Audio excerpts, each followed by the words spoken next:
President Trump says he hopes China can help end the Russia-Ukraine war ahead of his meeting with Xi Jinping this week. But Trump also says he is assessing the Russian threat after President Vladimir Putin and his top general claim they successfully tested a nuclear-powered cruise missile. They're not playing games with us. We're not playing games with them either. We test missiles all the time, and I don't think it's an appropriate thing for Putin to be saying either, by the way. You ought to get the war ended. A war that should have taken 1 week is now in its soon fourth year. That's what you ought to do instead of testing missiles. Former CIA Station Chief Dan Hoffman joins us now. Dan, how big of a deal is this, and what impact will it have?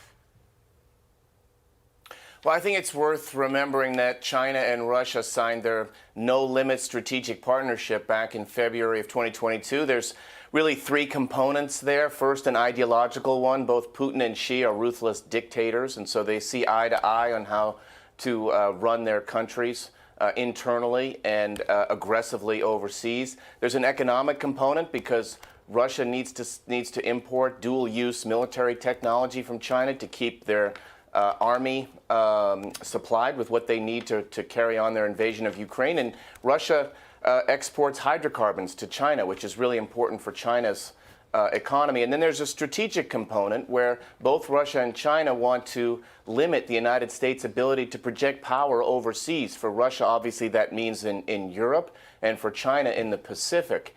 I think what President Trump might be doing here is exposing China's support to Russia, using it as leverage. I'm not sure the president expects China to do anything to help solve this conflict, but he's countering China's rationale for an attack on Taiwan, and he's again exposing China's nefarious support to this war. And I think that's a good thing for the trade negotiations. As you look at the right-hand side of your screen, any moment now we are waiting for President Trump to be greeted by the Emperor of Japan.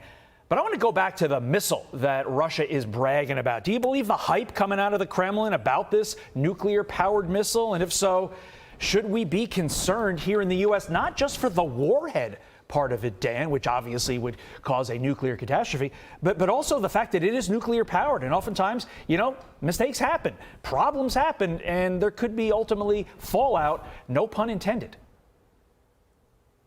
Yeah, I think that absolutely we have to be concerned. I expect that the U.S. intelligence community is seeking to collect as much intelligence on this new threat as we can, and on our defense circles as well. Look, absolutely, this is of concern to us. It's a Russian effort to demonstrate their power, to extort us and our European allies. And so absolutely, it's a real intelligence requirement for us. I can tell you, going back to my days at CIA, collecting on Soviet and then later Russian military capabilities was of the highest priority. All right, Dan, we just saw the emperor, the Japanese emperor, exit the Imperial Palace, and he's waiting to greet President Trump. We see the motorcade pulling up, and President Trump is just about to get out of the vehicle and shake the emperor's hand. What do you think about this moment and President Trump's trip to Japan overall, and the significance of it in light of the fact that he is going to be meeting with Chinese President Xi Jinping in just a few days from now?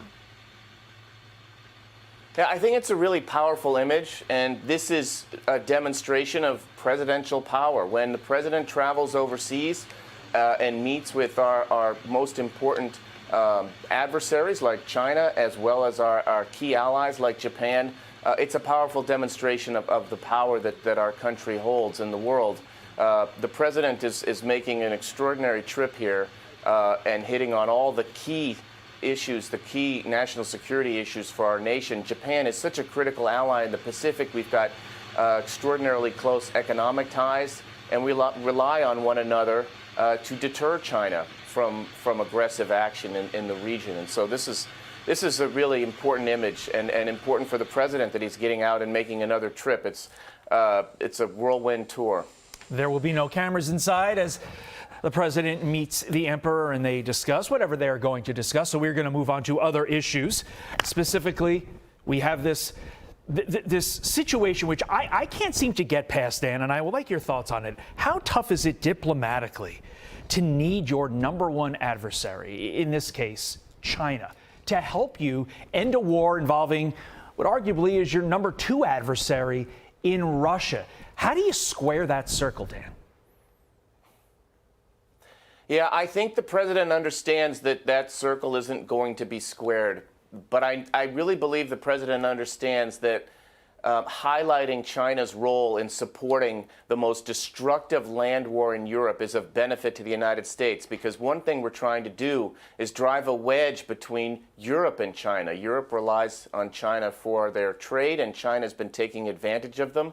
I think that by exposing China's role in this war, we can help Europe, help remove the scales from the eyes of European leaders and understand that they need a little bit more of a realistic strategy towards China. I think that's important going forward. I'm not sure that anyone believes that China is going to back away from their support for their extremely close ally, Russia, at this time.